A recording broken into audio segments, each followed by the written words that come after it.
Good morning, and thank you all for joining us for the latest in our Current Briefings series of webinars, which we've dubbed Assessing the Opportunities and Ambition of the British Energy Security Strategy. In 2 seconds, I'm going to ask our panellists to kindly introduce themselves and give just a quick comment on their sort of core reaction to the recent British Energy Security Strategy before we get into our main discussion. But just before that, I just wanted to flag the question box down in the right hand corner. Feel free to put questions in at any point in the session and we'll try and answer as many as possible. Without further ado, Charles, would you like to introduce yourself and let us know what you thought of the strategy? Sure. So my name is Charles Wood. I am the Deputy Director for Policy at Energy UK. My focus is on energy systems, so connection of low carbon technologies at demand side and what kind of system operation we're looking at in terms of a net zero energy system. In terms of the security strategy, it held some ambitious targets, for example, in development of new nuclear and the addition of 10 gigawatts to the offshore wind target, which are both very welcome announcements, as well as linking in some of the announcements on FSO and energy code reform, which I'm sure we'll get into a bit later. It was, however, a missed opportunity. I'm sure this will be echoed across the panel, but for a number of reasons, and I've targeted those into 3. The first is support for customers. There was no additional and no immediate action to mitigate the ongoing impacts of Russia's war and the high costs of international costs of gas. The second area where it's a missed opportunity is demand side reduction. No energy efficiency, no mention of smart metering, and no additional support for low carbon heat. And the third one is targets are not the whole story. So I can set a target to be 7 foot tall by 2023, but if I don't have some specific actions and some seriously thick heels on the boots, I'm not going to achieve it. So targets may be fantastic, but they do not deliver. So we need an energy bill to address a lot of those actions, but that's where I'll stop for now and we'll get into it later. Thanks, Charles. Luke? Thanks very much. Yeah, I'm Luke Murphy. I'm the Associate Director for Energy, Climate, Housing and Infrastructure at the Institute for Public Policy Research. And our work focuses on how we can deliver a fair transition to net zero and restore nature. And we, up until last year, were running a cross-party environmental justice commission, which looked at how we can reduce emissions rapidly, restore nature, but also do so in a way which also tackles wider economic and social issues as well. I'm afraid to say that the structure of my answer is almost uniquely identical to Charles's. Look, again, there were some welcome, ambitious targets, but for us, it kind of, the strategy faced 3 key tests, and that was to lower bills for households, bolster UK energy and national security, and address climate change. And across all 3, it falls short. And we believe that as a result of the strategy, consumers will pay more, the UK will be less secure, and will all be at greater risk from climate change than if the government had taken a series of different choices, which were quite clearly open to it. And very similar to Charles, really, that we think that's a result of 3 key failures. So it was all about energy supply and not energy demand. I think interestingly, both failed to see both the short-term and long-term benefits of energy security, of energy efficiency. Quite unique to be able to fail to miss both the long-term and short-term benefits. Secondly, again, as Charles said, it kind of largely ignores the cheapest form of energy supply in terms of onshore wind, which is both cheap, quick and popular, despite what many have said. And also fundamentally, it lacks a strategy. Yes, ambitious targets are welcome, but it's largely silent on how targets will be met. I think the most withering and accurate assessment I've heard of it, that it won't do much for energy security and can hardly be described as a strategy. I'll leave it there. Thanks, Luke. Alex? Firstly, thanks for having us. I'm Alex Stone, Head of Research at Modo Energy. Modo is a SaaS platform, and we focus on basically all things battery energy storage. But my role specifically is staying on top of markets, the policy, and monetization strategies for GB BESS. So I'm crunching the numbers, getting stuck into the data. and generally helping to steer our research strategy. When it comes to the security strategy report, there's a lot of my ideas I think have been broadly echoed by the rest of the panel here, which I guess isn't great for diversity of opinion, but speaks volumes about the actual quality of the report, I think. I think one thing I will add is that we really miss a lot of the short-term aspirations. I think that this report was really intended to drill down into. There's numerous think tanks and stats that we can throw around that we'll get into later, but energy efficiency was probably the low-hanging fruit, so to speak, in terms of making this happen quickly. And I think we've made big bets on long-term plays when we should have made slightly more measured bets on short-term plays that would have actually helped help support consumers in the sense. So yeah, not the thing we expected, I don't think. Well, thanks, Alex, and thank you all for joining us for this conversation. So to start with, Charles, I wonder if you could answer, does the increased renewable capacity targets in the security strategy give the sectors the certainty they need to expand despite a lack of detail? The short answer is no. The long answer is we were already concerned about whether or not we can deliver the 40 gigawatt target. So a 50 gigawatt target without any further detail is simply adding to the confusion and uncertainty in the market. There are a lot of existing issues in terms of regulatory barriers, in terms of some of the investment barriers that still remain for offshore wind, and those need dealing with. We need to be looking at how we can remove some of those barriers and enable the market to deliver. Because right now, government has to really make that decision between, do you want to deliver quickly or do you want to deliver competitively? So you have to decide between allowing the market to deliver that private investment and keep the cost low for consumers, or government taking a more significant hand in delivery and looking to reform things like CFDs and deliver more support at the same time as removing some of those regulatory barriers around things like planning and consents, which slow down the process. But we already have a significant number of offshore wind projects already ready to go and on the way in development. And the UK's industry in that sense has come on leaps and bounds and is really a nice showcase of also how we can transform supply chains and onshore some of those processes. And that's something that we need to repeat in other parts of energy. But offshore wind was not the issue. And adding another 10 gigawatts without any delivery plan is only going to add more work. But it's not a negative thing necessarily. We think we can possibly do it, but we just need to get on with it. Let's read the detail and let's figure out how to. Luke, do you have anything you'd like to add on that topic? I think similarly, really. I mean, I think the CCC put it well that the new commitments are hugely ambitious. And just as an example, they would see the UK produce more electricity from offshore wind in 2030 than it has produced from gas in any year in history. So I think that says a lot about the scale of the ambition, which again is really welcome. And actually, despite the kind of our collective, but particularly my kind of critical tone of the strategy, I think it is a welcome shift in that it does kind of reinforce the government's kind of long-term kind of net zero ambitions, but unfortunately it doesn't remain at ambitions. And I think instead of just setting targets, the government really needs to be setting out a plan for a clear path from today to how we're going to achieve that target. We only had just last month, the National Infrastructure Commission warned that too much inaction was already jeopardising long-term national objectives. And one of my colleagues at IPPR has been pointing towards the lesson from the vaccine task force, for example, during the pandemic. And there was a report that was published that looked at the successes of that. And some of those things included, for example, purchasing agreements. So investing in uncertain technologies we know is costly and risky for a company and requires capital investment. The government said that if a manufacturer could produce enough vaccines to a predefined standard, they'd purchase them.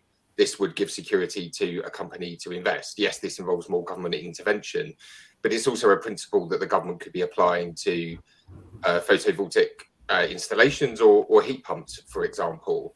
The success of the vaccine also built on a strong foundation of the life sciences industry, but that was because of consistent public support over a number of decades that didn't have a clear expectation of return beyond developing capacity and capability. But the same can't be said for the renewable sector, where for too long investment has chopped and changed and has far too frequently been absent. So I just think, like Charles, that long-term thinking, that long-term planning has just been absent, and it doesn't provide the kind of confidence that we need to be able to ramp up at speed. And, you know, I would argue actually that if the government took this more market-shaping role within its kind of industrial policy, the UK could be a far more competitive economically in 5-10 years, because we will get ahead of other countries in some of these technologies. And I think that is a lesson from offshore wind. It's a huge climate success story. It perhaps maybe isn't quite as large as economic job creation success story as it could have been if the government had invested more and ensured that some of the economic benefits in terms of manufacture were accruing to the UK as well. In terms of growing the renewable sector, Alex, storage will be completely critical to energy security along with this, but battery storage was conspicuously absent from the strategy. How will the sector need to grow and adapt to manage the new renewable targets? Yeah, so I mean, I think, you know, if you look at the 10-point plan that was released sort of prior to this, you'd be forgiven for thinking storage wasn't really a part of the government's long-term plan. And I think if you look at this, you'd have a similar sort of opinion. Like, you know, if you do a control F on that document for storage, other than carbon capture usage, and it's basically not there. And I think that's, I mean, disappointing, but I mean, I think if you look at the macro picture from like an investment perspective, like we don't really need that. We don't really need the words in a government white paper to tell us that storage is going to be very, very vital. I guess to put some numbers on it, we're at 3.5 gigawatts ish of storage now, 1.5 of which is battery energy storage. And you know, if you look at the FES documents, for example, we're going to need about 9 gig of storage, assuming like 40 gig of offshore wind by 2030. So already we're going from 3.5 to 9 gig prior to this strategy report being released. Now we're going to 50 gig of offshore wind. Scenario analysis would suggest like we're getting to 16 gigawatts of storage. So we're going from 1.5 gigawatts of battery energy storage to 16 gig in 8 years. We're 10xing the market here. That's huge. I mean, we need to move incredibly quickly here. That's assuming that no large-scale hydro comes online, which I think is pretty reasonable, really. We think we're going to get to about 6.5 gig by 2025. But I mean, even then, there's still a heck of a long way to go. And I guess in light of all the stuff that's come out around the energy strategy as well, we've got a big bet on nuclear, which means that we're going to be looking at larger losses to contain in terms of frequency response. We've got 50 gig offshore wind, which is going to be drastically decreasing the amount of inertia we have on the system and contributing to intermittency. So while the report doesn't state specifically any subsidies or information about how battery energy storage is going to be contributing to this, I think the sort of the standard economic arguments sort of speak for themselves in that sense.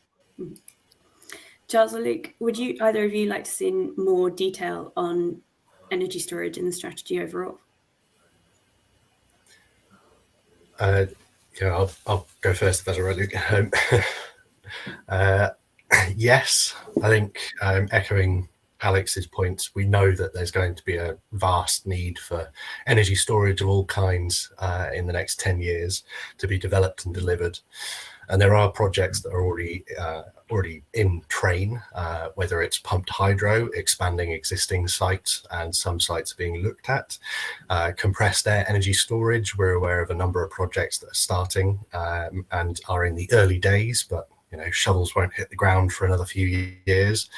And there are other forms of technologies as well, not just lithium-ion batteries, but the whole range of different batteries that are evolving and becoming viable.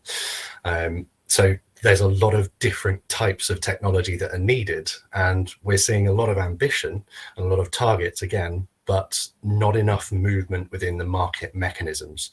And we're really hoping that the follow-up paper that was supposed to be a white paper that was published with the strategy, which the REMA, looking at all of the markets, the energy markets, and assessing whether or not they're fit for net zero. We really need to see that progress faster. We need to see a look at holistically looking at balancing markets, looking at services, the wholesale market, capacity market. Are they fit for purpose? Can we actually deliver the quantity of things like energy storage, demand side response that we need to within the existing market frameworks? And I think it's fairly clear that the answer is no. Within the existing market framework, I'd say that battery storage market is getting to saturation point if it's not already reached that. So we need to adapt those markets to allow more battery storage and more energy storage of all kinds to come onto the system, because we know we need it. Yeah, I mean, I don't have a huge amount to add other than to say I just think with that, in the absence of kind of the emphasis by the government within the strategy on battery storage and linked technology, we risk reliance on fossil fuels. And one of the problems with one of the big bets on nuclear is that actually some of the kind of value for money considerations have been kind of pushed down the road, and there are huge concerns about. I mean, we're clear that in our view, nuclear has a clear role, but if we reach the point and we're seeing nuclear have delays, expense issues, value for money issues with the Treasury, and at that point have not developed the necessary battery storage, then we're going to be looking again at fossil fuels to bridge the gap. So I think, yeah, it's a lack of kind of planning, but also kind of holistic thinking about what we need in order to meet these kind of ambitious targets. Sort of talking about things that there weren't enough detail on in the strategy and there wasn't enough discussion on in the strategy. Luke, I wonder if you could kick us off on one of the key criticisms of the strategy has been the lack of focus on demand side measures. How will that impact Britain's energy security? I mean, simply, I think we'll be more insecure as a result. We will need a greater level of energy supply as a result of the lack of energy efficiency measures. It has both short and long term impacts in terms of on consumers. We know the costs of energy is something that could be done. I mean, we don't want to overclaim, because we know that there are issues around jobs and skills and availability of workers to deliver this kind of installation. That being said, we know we can be doing a lot more than we are at the moment, not least because we were doing more a decade ago before some cuts by the government were instituted, and had they not been, we could have ramped up further from there. So we know it's something that could be making a difference within a year to some consumers, and as you ramp up over time, you can make a real considerable difference to consumers at the household level. It also means that I think E3G did some analysis which shows, I can't quite remember the number, but if we were insulating the homes we need over the next decade, we might reduce the need for kind of at least half of the now planned nuclear power stations. So I think it just highlights the kind of the economic short-termism. I think it's not just a sudden failure. This is a long-term failure of government to invest in this particular asset and opportunity, and it's something that I think we will return to, and I'm sure everyone on this call and many people listening, and everyone across the kind of energy and the environment movement will be pushing again for the budget later this year. I mean, the other thing to say is, as well as needing, we know we need to address the jobs and skills gaps that we need to deliver, but this is also something that can be a real boon to the UK economy. We know it could create potentially between 250 and 300,000 jobs a year. We know that those jobs have to be created in the UK because the homes aren't going anywhere, and they're also nicely distributed across the UK as well, so it could contribute well to the government's levelling up agenda. I mean, in that respect, the kind of number of benefits and opportunities of it, and the kind of the level of it being a kind of win-win-win across so many areas, it does make you wonder why greater attention and focus hasn't been given to it in the past. Yeah, and sorry, just to jump in there, Luke. There's a lot of stuff that you mentioned there, like 2013 was the year that Cameron Clegg decided to cut all the funding to insulation, and we saw loft insulation and cavity wall insulation installment drop by like 95%. And to come back to that E3G thing you mentioned, so I think that in the same sort of report, they suggested a plan that by the end of the year we could cut, Russian gas dependency by up to 80% based on home efficiency measures and take £150 off households. Like, I don't really understand where that piece of analysis has factored into this report. And, like I say, low-hanging fruit has been missed, and I think that's a really great example of it. And I think coming back to that period of time, the 2010, 2012 period, we also saw the cut the green crap narrative, which again pushed a lot of money out of onshore wind as well. So there was a distinct, very sad period, I think, in terms of energy security that was missed 10 years ago, and 10 years ago-ish. And I think it's quite sad to think that we're on a similar sort of path now, and nobody's really addressing that. Like, we saw 2 days before the report was published that we might actually have a U-turn on that, and then what we actually got was, are we going to take like local planning as seriously as we ever done, which is essentially just doubling down on the idea that we're not going to be having onshore wind. And yeah, it's in the CFD round, but I think it's still pretty upsetting. Charles, you did a lot of nodding along with what Luke said. Is there anything you wanted to add? Yeah, I think that there's some really fair points that have been made there. I think it's a consistent policy failure across multiple different governments in terms of consistency. And the stop-start approach to funding that has really shown, really just battered the supply chain into submission. It's no longer a confident bet to say, yeah, let's invest in energy efficiency and low carbon heat, because you don't know how long that funding is going to go for. So we do need to see that market mechanism that was talked about in the heat and building strategy implemented. We need to see an approach that encourages people to put in energy efficiency measures. And you can just look at the numbers and the analysis that were done when the gas price suddenly shot up, of how much would customers have saved if they had energy efficiency measures in place already. And it's in the manner of hundreds of pounds for every household. This is something that could have saved people a lot of money. And some of the people who need it the most, those particularly in council housing, are those who would benefit from it the most as well, but they can't afford that upfront cost. So finding out ways to deliver for every customer is really important, but it was just completely missed. But one thing I will say in favour of Treasury is the VAT removal. That was a really welcome announcement for energy efficiency and low carbon tech, and something that we were asking for consistently for quite a while, but it doesn't quite get us there. And it's a shame that government's ambition to equalise the cost of a gas boiler and a heat pump was only realised because the cost of gas shot up so much. Yeah, I was wondering, it does seem like such low-hanging fruit to go after energy efficiency. Does anyone have any theories as to why it hasn't been grasped? Is it just that it's not a sexy policy option? Is it, why? Does anyone have any thoughts on why? It's not cool. It's not interesting. People don't care as much about it. You can look into previous schemes where energy retailers were going to people's homes and saying, we can fit energy efficiency measures, we'll empty out your loft for you, we'll put all the stuff back in afterwards, and we'll pay you a couple of £100 for it. So you'll get free measures and we'll give you some money for the inconvenience. And people still said no, because there's no value add in there. The cost of electricity historically in the UK has been very cheap. So people didn't have a reason for it. And now they suddenly, I imagine a lot of people have been on Google looking at, how can I get my loft insulated? How can I get an energy efficiency measure? And now they can't find the installers because the installer market collapsed multiple times after subsidies pulled out underneath them. And there's also that sort of negative connotation with those failed schemes like the Green Homes Grant, where Treasury doesn't want to touch it. They don't want to put funding towards it because it fails and looks bad. So it's just a messy area that people don't want to touch.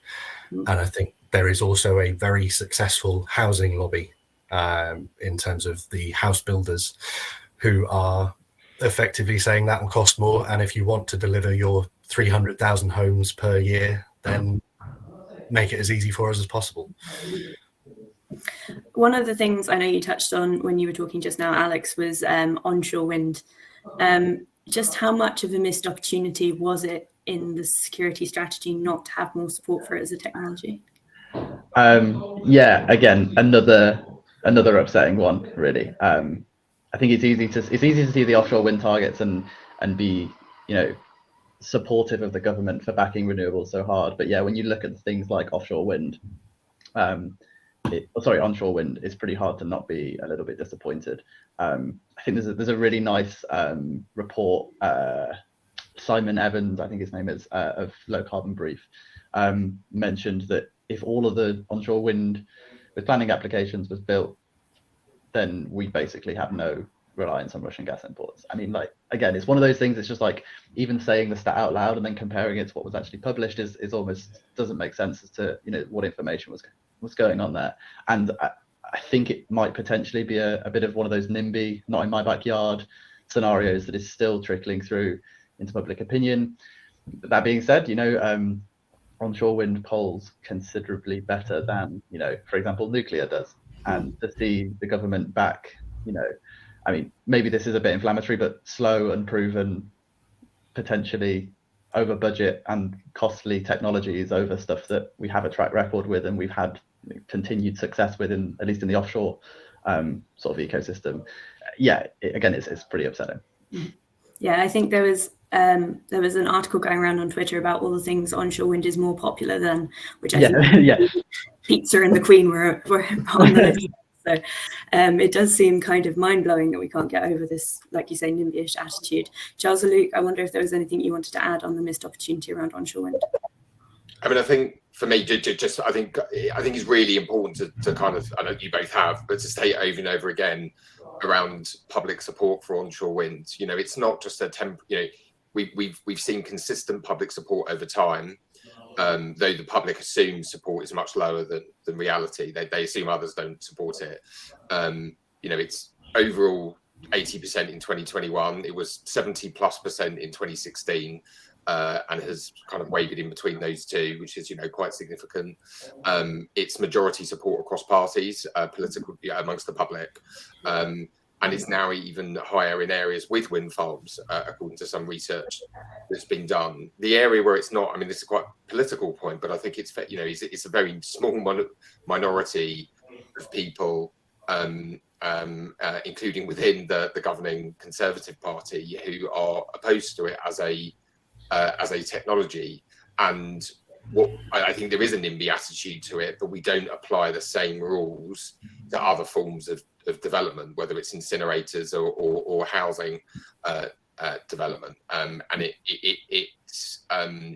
think in this sense, there are, you know, some politicians are out of step with the public, and where public, you know, I think there was some concern around it kind of well over a decade ago. But I think that really has dissolved, and there is huge support for it. And I think we've just got to keep restating that, because we've got to give, you know, hopefully politicians the confidence to change their minds. Because I think it's someone I think reportedly said to the Citizens Advice Bureau, "I'd rather have a wind turbine in my back garden than no money in my bank account." So, you know, yeah.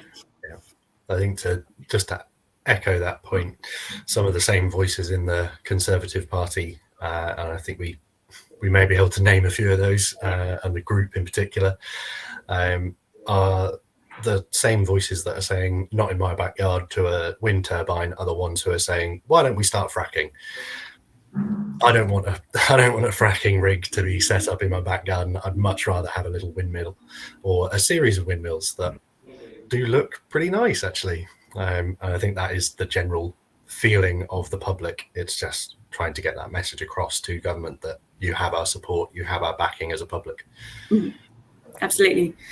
And moving on from renewables themselves, how integral is the new FSO in ensuring that all the cogs of this fit together? Charles? Absolutely critical. The FSO and energy code reform announcements were some of the more important but very technical parts of the security strategy, and they are, for that reason, very difficult to get politicians to care about. It's not very often that a politician wants to get into the detail of system operation. So trying to translate that into something that they can understand of, we are trying to modernize and democratize and decentralize our energy system, is really important. And we have now a challenge in front of us of how do we implement this new approach very quickly, whilst also not slowing down progress being made to reform ancillary services, to implement things like half-hourly settlement. There's all kinds of change processes that need to carry on, but it's absolutely really critical that we change the way that we operate the system and reflect the changing nature of energy in order to encourage more of those flexible technologies to come onto the system. Luke or Alex, I wonder if there's anything you'd like to add on just how important this FSO is? Yeah, I mean, I guess at a very high level, right, we've seen the impact assessments. We can see that there's going to be huge cost savings from the essential nationalisation of an arm of ESO. And that's great. Like, that's going to get passed on to consumers, so there's not really anything you can complain about there. I guess the thing I would point out again is that, you know, this in some aspects was supposed to be a short-term strategy, and the FSO isn't particularly going to be launched until, I think, is it 2024?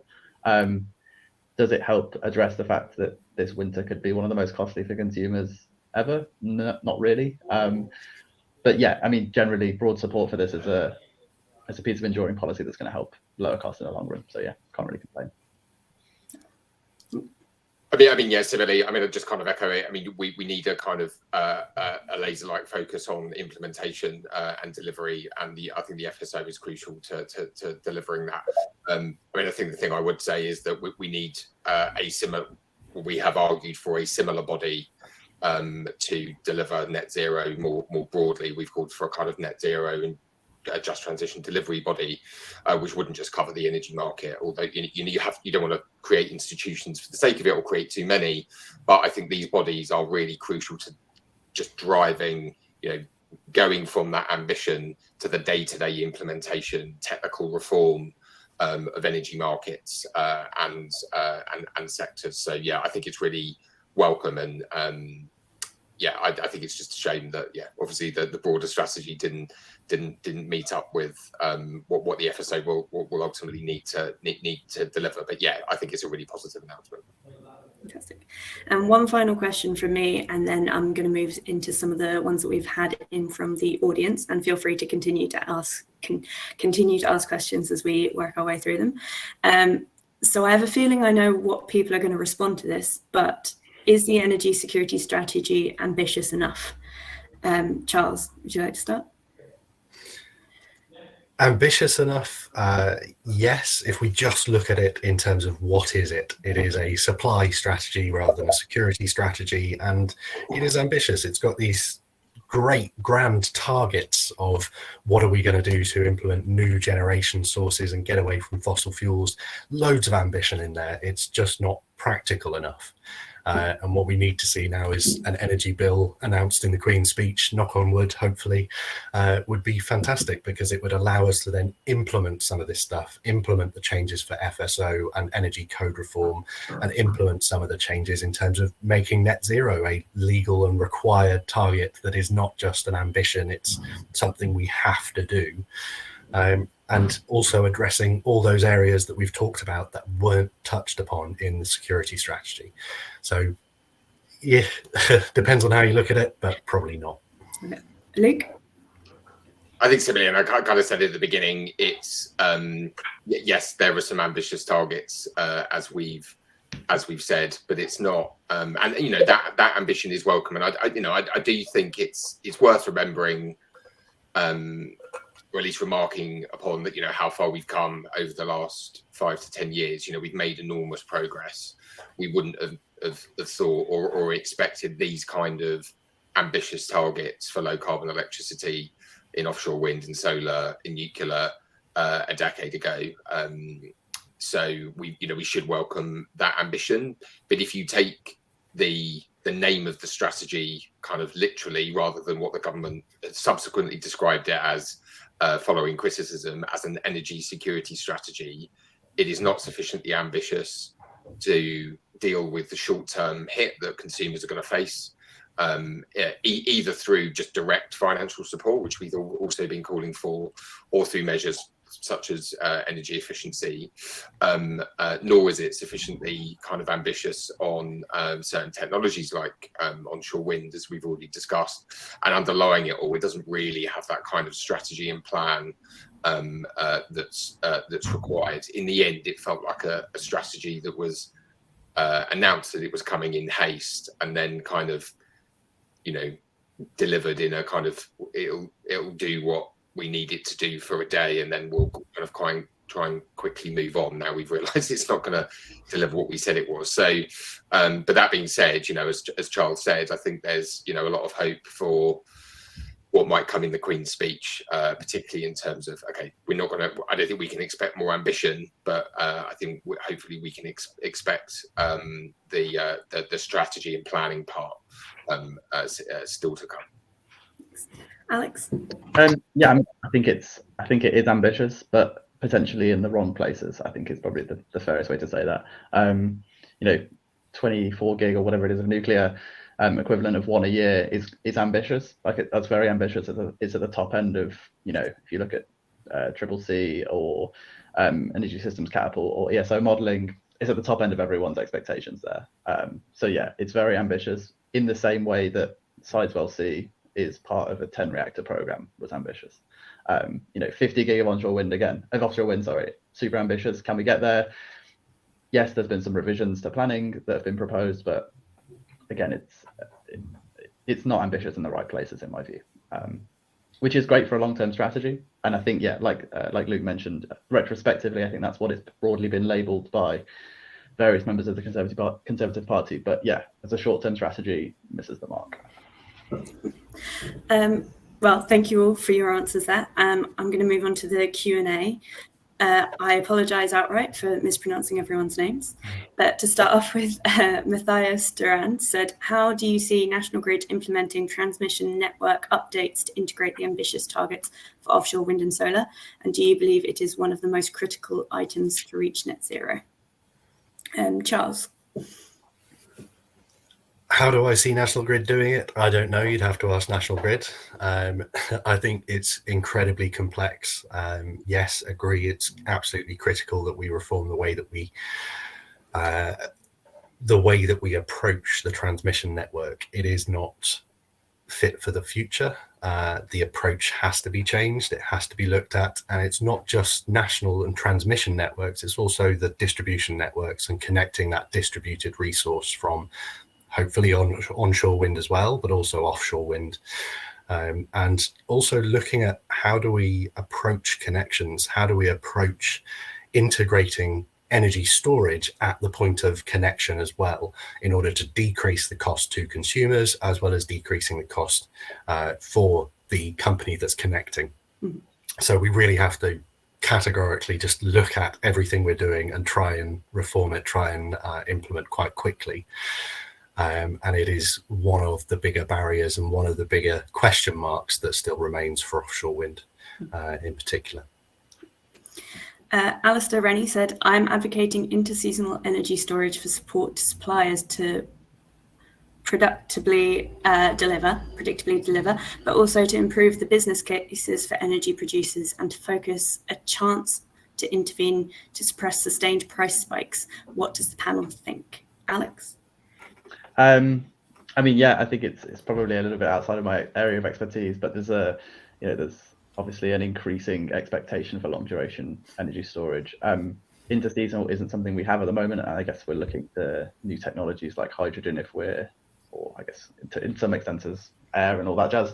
But yeah, I mean, it's definitely going to be something for the future, and I don't think we can really sleep on it. I guess what is promising is that the general trajectory of energy storage is going long duration. Like the days of just putting down a 30-minute system and being comfortable you can secure a 12% IRR because you've got substantial frequency response products is largely going, to zero. And the the more merchant volatility we see, and the more sort of big macro things that we've spoken about that are, tangential to, if not discussed in this strategy, are going to very much require that long duration storage component. But yeah, it's a new challenge we've got to face, and I think we'll get there eventually, hopefully. Charles, I know you talked about long duration a little bit earlier in the session, and earlier in the year we had a whole chunk of funding from the government for long duration energy storage pilot projects and sort of getting them to that point of commercialization. Do you think we're on the right track? Is that something that you're particularly concerned about in terms of development? It is something I'm concerned about. I don't think we're on the right track yet. I think government's saying all the right things and showing all the right motions. They did a consultation on long-term, long-duration storage recently, and the outputs of that are effectively heading in the right direction. There is a need to look at interseasonal storage as the big question mark, and I think absolutely, as we've got more offshore wind coming on and as we have these enormous targets and high potential, there is a real question of how do we integrate interseasonal storage into that, and is hydrogen the answer? Can we use hydrogen effectively? And then there's all sorts of questions that follow on from that in terms of where do we use the hydrogen, which sector gets it first, industry, transport, heating, whoever it is. So there's a lot of questions there about what the best approach is, but it's really important that we start answering those questions very quickly. And you made the point there about getting those technologies to commercial viability, and I think that's where government has failed so far, and sort of that's the sticking point, is we get technologies up to the point where they have been proven as a technology, but we don't then push them the next step and get them to that technology readiness level of, okay, you can actually sell this and people will want to buy it. So that's the real challenge, and the UK has a unique position in terms of we could be really good at that. We could be a place where innovation continues to develop and continues to commercialize, but we have to be brave enough to fail. We have to be brave enough for some of those projects to go wrong. On pretty much on the topic of sort of we have to be brave enough to go after these innovative new technologies, why is the UK so slow on tidal generation given its reliability and our average high tidal range? Is it because of UK governments are seemingly obsessed with massive projects, leaving multiple smaller projects unsupported? And that's from Beanland. Charles, probably. Yeah, I think Bean has partly addressed his own question there. Yes, government is very much keen on projects where they can stand in a high-vis jacket and put a hard hat on and take a picture and say it's created X number of jobs. That's very much to their benefit. But it's problematic when it comes to those smaller projects. I'm aware that when I started in the energy sector, which was 6 or 7 years ago, I was aware of a project for Tidal, which is effectively the size of a shipping container, and you can put it anywhere, and if the tide is moving at 5 miles per hour, you can make energy. And it was fantastic innovation, and yet you don't see it on every coastline in the UK, which you probably should, maybe. So it is a good question, and I think it's one of those questions of, is that government's job? And if it's not, then how do we encourage companies and industries like those who are based on our shorelines to invest in them and invest in those technologies in order to reduce their energy demand or start selling energy to the grid? And it's the same challenges we've had with a lot of other technologies. So Charles Yates asked, onshore wind and increased energy efficiency can make a big impact on improving energy security, reducing CO2 emissions and cutting energy costs overall, but are largely overlooked in the strategy. How do we move these areas forward quickly and at scale? Luke, I wonder if you have any ideas about how you actually progress these things quickly. Yeah, I mean, I guess this relates less to onshore wind, but I mean, we've previously called, so I mentioned at the beginning our cross-party Environmental Justice Commission, which kind of brought together politicians from Labour, Conservative and the Green Party for the kind of invention or creation of what we've called a green go scheme, and similar to kind of Help to Buy, which I think is fair to say has only in its branding rather than kind of overstimulating supply. I mean, it has its problems, but in terms of a kind of branding, and the way it's been executed, we've kind of called for a similar scheme, a Gringo scheme, that would basically be a kind of one universal brand for the government's support for energy efficiency and green measures across a whole range of sectors.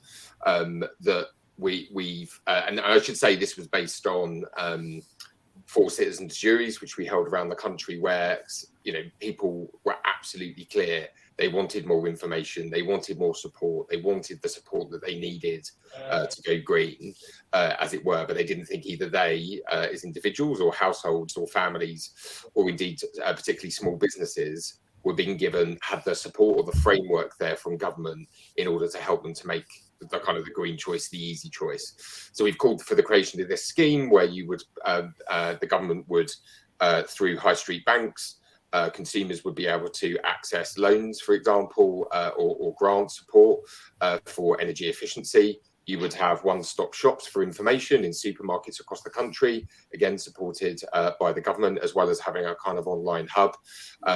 And we think that kind of initiative could make a real big difference, because it would help cut through. People would know where to find the information. They would know where to find support. Of course, that would also need to be backed up by additional financial support from government in the form of additional funding and investment for grants and loans. So that's one area.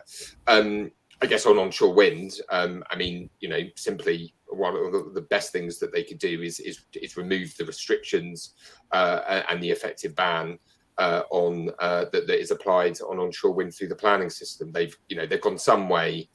And I guess we will see in what comes next what this looks like in practice, but propose where schemes can secure community support. I'd say maybe that will bring about more, but I think most immediately removing some of those planning barriers would be one of the best things for onshore wind. And a question in from Yoni Levin, which is for Alex. Does offshore wind need more battery storage than onshore? And can you explain the reason behind this? I guess there's no real reason that offshore wind would require more battery energy storage. I think the main driver of the relationship there is just the sheer scale of offshore wind that we're getting at. Every megawatt of offshore wind, or every megawatt of intermittent generation, is fundamentally going to require a little bit more storage onto the grid. Not only from a perspective of shifting demand, but from a perspective of decreasing inertia. So there's no distinction in the technologies from a storage perspective, but the scale of offshore wind generation, which, if we to believe some of the forecasts we see, 100 gig by 2050, that's going to be a considerably larger part of the supply mix than onshore, I think. And I think that's where the most sensible correlation comes in, really. I'd add location to that. Yeah. Onshore wind, the obvious benefit is it can be put right next to where there's a population centre. Offshore wind, you've got to ship it on and then get it to a population centre. And you can see how that's impacted by the mass amount of onshore wind that's in Scotland and not having enough demand to use all of it. It's the same issue for offshore wind. If you can store it and ship it at the right times to the right places, it makes a lot more sense. So yes, you may need more storage depending on where that generation is. And for fear of going down a massive rabbit hole here, there's quite obviously the locational marginal pricing stuff that's come out over the past couple of weeks is very exciting in terms of location of storage and how that impacts the renewable generation. There are some sort of tangentially scary things about that as well.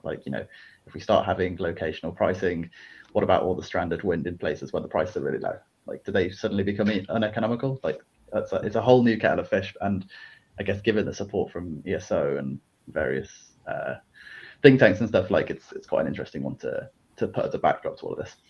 Yeah, I think it's important as well to note the recent coverage of differentiation of distribution costs, depending on where you are in the country, with Liverpool for some reason paying considerably more than certain parts in the south. So that kind of popular coverage is another thing that you have to be wary of, and you have to be aware of what are the impacts going to be on consumers, and potentially more deprived areas having a higher cost than those who are more affluent. Absolutely. So another question one from Nick Provost says, has a traditionally reliable electricity grid brought in complacency from the wider public and hence disengagement, which ties in to the public coverage recently? Yeah, Charles? Yeah, absolutely. Before COVID, before this series of crises that we've had, I think the numbers were about 60% of consumers didn't even look at their energy bill. Yeah. Just didn't care. Yeah, direct debit every month, don't care. So it's relatively cheap, it's relatively reliable.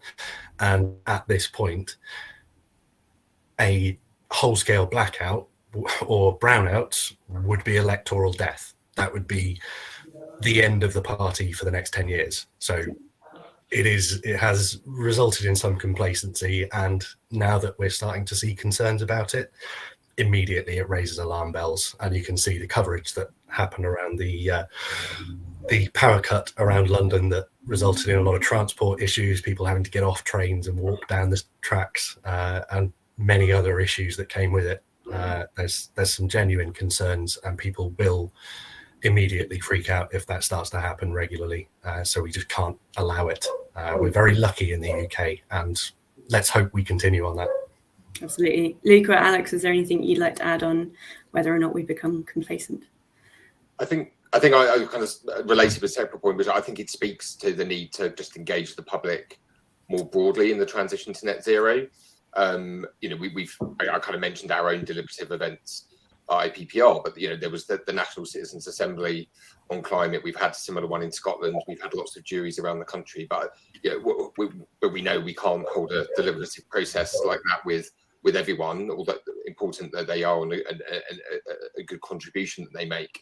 But we also know from them that the people we spoke to, they want to be engaged more, and they also know, as many people do, that the degree of engagement by the public will vary. Some people just will have more time on their hands, but we need to be able to provide people with kind of level of information and opportunity engage at the level that they want to.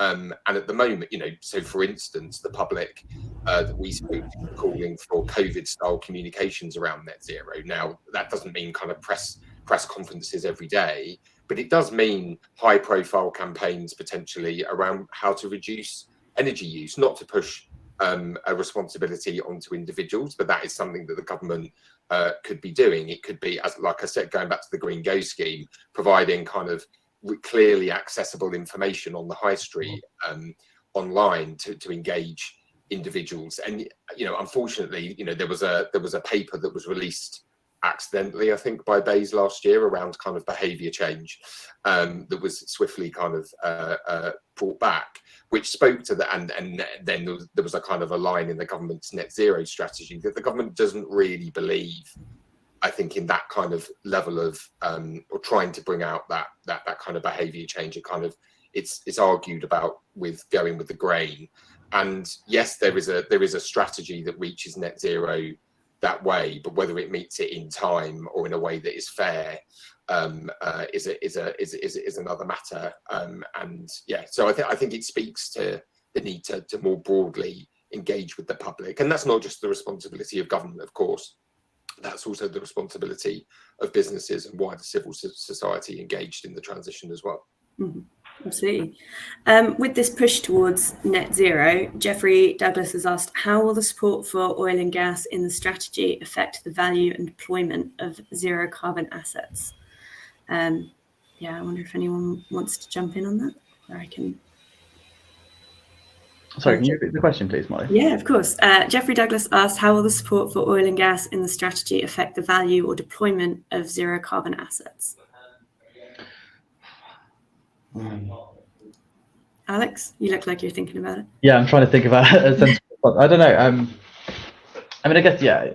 I think it's fair to say that the focus on oil and gas in the report was largely around security of energy and reducing dependence, as opposed to, you know, pushing us off fossil fuels, I guess.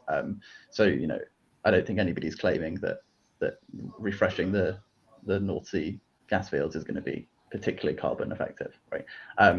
But But yeah, I mean, I think there's a couple of things in there. I think the fracking point as well. I can't believe that we're actually still having that discussion. You know, even if you take away all the earthquakes and terrible public opinion, like it actually wouldn't resolve any of the problems. It's like 5% of our volume that we import from Russia over the next like 10 years or something. So not only is it terrible, it doesn't work. So yeah, but yeah, I think it's more a case of that we are going to need transitionary technologies like that if we're going to get to net zero, and I think that's a widely accepted point. You know, not just from a supply mix point of view, but from like a grid stability point of view. And you know, I hope that that's the case. That's all it manifests into, really. Charles?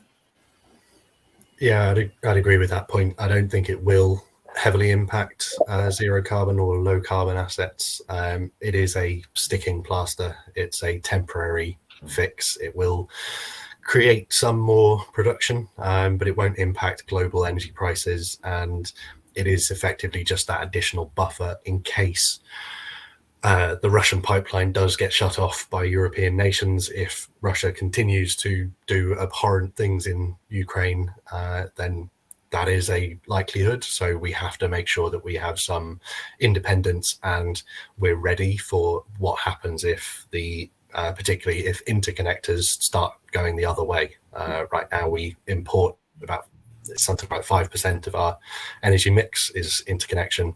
So if those start turning the other direction, then how do we make sure we're funneling some energy the other way? So it's a temporary measure and shouldn't impact the long-term change. Slightly different now. Rafael Perez has asked, are any special measures planned in Northern Ireland so that this region equally contributes to reaching RES implementation targets for 2030, specifically given the fact that Northern Ireland and Ireland are connected markets, but energy security supply is needed? Luke? I'm happy to answer and add my voice to the previous one, but I have to say that's probably not one for me. That's kind of, since I did want to add very quickly, if that's all right. Yes. I think I'd slightly disagree in that I think it gives, on the fossil fuel question, it gives you know, I appreciate what Charles was saying about the kind of, you know, the risks with regard to Russian supply, but I do, you know, we are already seeing potentially quite long-term economic decisions being changed in terms of investments in fossil fuels in the North Sea as a result of that decision. You know, we've already, you know, like around Cambo oil field and others, the kind of and potential announcements related to that. So I do think there is quite a big concern for us that you kind of prolong the use of fossil fuels unnecessarily as a result of the strategy. As for the Northern Ireland question, I think yeah, that's probably slightly outside my area of expertise. So I don't know whether Charles or Alex want to answer that one. I think Northern Ireland is relatively unique and very often left behind when it comes to these big decisions. There's a lot of potential for Northern Ireland to really contribute quite effectively, not just to Irish decarbonisation, but also to the wider UK decarbonisation as well. There is also a unique situation in Ireland where something like 80% of heating is provided by oil boilers. As you transition those, most likely to electric forms of heating, there will be a significant change in what you need as an energy system. And Northern Ireland will have to quite quickly transition to a high renewable and high flexibility system in order to address that challenge. So it's a very big question mark, and Northern Ireland potentially has a significant role to play in decarbonisation.